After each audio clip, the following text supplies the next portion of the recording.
We took the plunge. We got ourselves a Nintendo Switch. The Nintendo Switch not only goes down as the most unlikely acquisition of the year, but also our first ever day one console. What's inside the box? Let's take a look.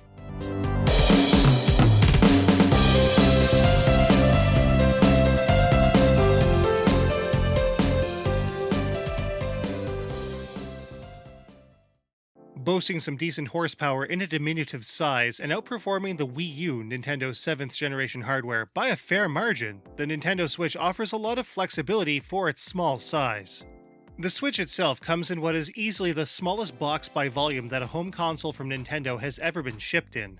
The top insert holds the console's included right and left Joy-Con controllers and the Switch itself. That tiny black rectangle is it. The lower part contains the system dock to interface to a TV, the included HDMI cord and the AC adapter, and the Joy-Con grip. The left and right Joy-Con controllers are both a single and multiple controllers depending on the situation. They slide securely onto the left and right side of the Switch unit for on-the-go play or into the left and right bays on the Joy-Con grip for a more traditional controller-type setup. Both the left and right Joy-Cons have small plus and minus shaped buttons used for both game functionality and as visual markers for accessories that interface to them. The left Joy-Con, which in this case is neon blue, has the left analog stick, minus button, share button, directional buttons, and the L and ZL shoulder buttons. The right Joy-Con, which in this case is neon red, has the A, B, X, and Y buttons, the plus button, home button, and the R and ZR shoulder buttons. There is also an IR camera on the bottom of the unit. The Switch doesn't have traditional cameras on board, but that's a feature we never used anyway. The right Joy-Con also contains a near-field sensor for amiibo support. As separate controllers, the Joy-Cons also have additional SL and SR buttons that act as shoulder buttons when using one half of the Joy-Con as an extra controller. These buttons are accessible, but the included straps give these buttons much more volume and make them easier to press. They also add a bit more substance to the tiny controllers. Care should be taken to align the proper symbol to the Joy-Con, plus or minus. Otherwise, the strap modules will not fit quite right and take a dangerous amount of effort to take off. Also of note, make sure to unlock the small gray lever on the bottom of the strap module. When combined with the included grip, the Joy-Con as a whole unit is super comfortable. It might well be one of the most comfortable designs we've ever put our hands on. It's very solid and should work well for extended play periods. The included Joy-Con grip does not charge the controllers though. In order to charge them without the charging grip, which is sold separately, you'll need to mount them to the Switch while it's on the dock. However, the Joy-Cons offer up to 20 hours of gaming, which is a good charge on a single go. The Switch unit itself, once again, is very small. It holds the volume and power buttons as well as an exhaust vent, a USB-C port for charging either through the dock or directly through the included AC adapter, also sold separately, and the game card slot. There's also a small kickstand that allows players to rest the unit on a table for multiplayer on the go, using 2 or more Joy-Cons. The micro SD card slot is also found under this kickstand. Kind of an odd placement, but it is what it is.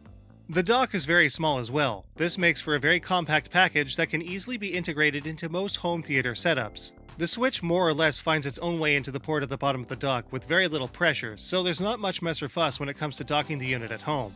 There's also a bay door on the back of the dock that opens to access the power, USB 3, and HDMI ports. There's also a pair of USB ports on the side of the dock as well. Very slick and very small. Even in handheld mode, the Switch is still very small by most standards. The Joy-Cons slide effortlessly on and are secured with a satisfying click. To disengage the Joy-Cons, a small button on the rear of each controller part unlocks the Joy-Con to slide them off again.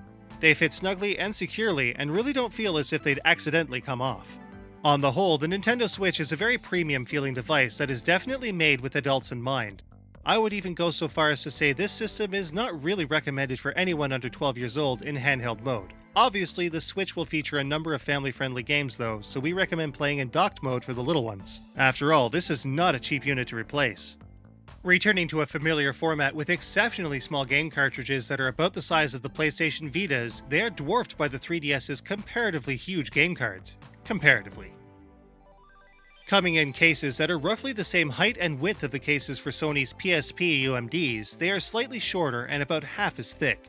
So far, all of the games we've obtained feature inner cover art displayed through the transparent plastic the cases boast.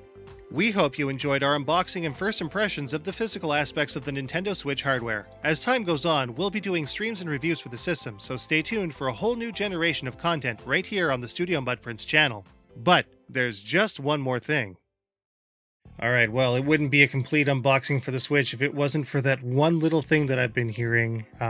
Allegedly, these games have been designed to taste gross in an effort to keep kids from eating them. So, I have a copy of 1-2 Switch here, and it's going to be the one that takes the plunge.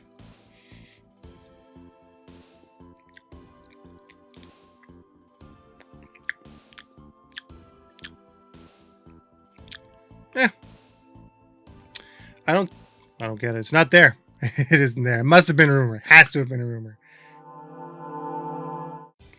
Oh wait, there it is. That's kind of gross. Oh man. Oh. Well, there you have it. I guess the rumor was true. Switch cartridges, not exactly the tastiest thing on the menu.